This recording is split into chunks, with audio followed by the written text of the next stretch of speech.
करीमगंज आसाम के railway station से कर रखा है कि ढेर सारी पैसेंजर ट्रेन और फ्रेट ट्रेन चलाई जाए। भारतीय रेल अग्रसर है यात्रियों की सेवा में, देश को आगे बढ़ाने में। बहुत बहुत धन्यवाद।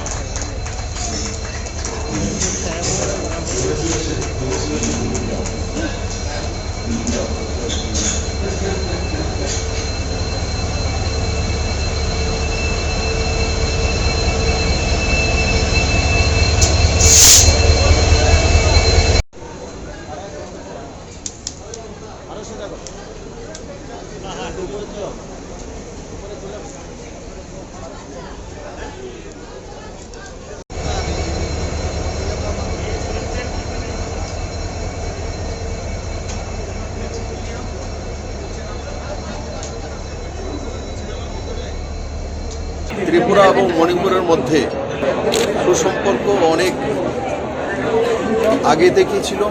আজকে সেই সম্পর্ক আরও সুদৃঢ় করার জন্য মাননীয় প্রধানমন্ত্রীজির নেতৃত্বে নর্থ ইস্টের কানেক্টিভিটিকে যেভাবে উনি এগিয়ে নিয়ে যাচ্ছেন, এই কানেক্টিভিটিগুলো শুধু রেলে চড়ে আমি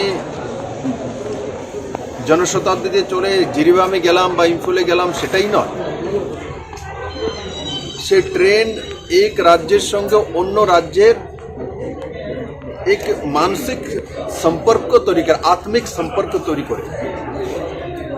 এক ট্রেনে যাওয়া মণিপুরের লোক আসবে, আসামের লোক আসবে, সেই ট্রেনে আবার ত্রিপুরাতে যাবে, একসঙ্গে খাবে, একসঙ্গে বসবে, একসঙ্গে কথা বলবে।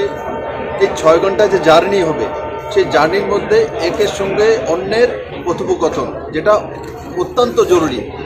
এটা দীর্ঘ সময় দেখা গেছে যে নর্থ ইস্টের রাজ্যগুলো ছোট ছোট, কিন্তু এক রাজ্যের সঙ্গে অন্য রাজ্যের কোনো সম্পর্ক নেই। নরেন্দ্র মোদী কানেক্টিভিটি করে এক রাজ্যের সঙ্গে অন্য রাজ্যের যে আত্মিক সম্পর্ক, সেটাকে সুদৃঢ় করেছেন। এটা নর্থ ইস্টের ওভারঅল ডেভেলপমেন্টের জন্য কাজ করবে।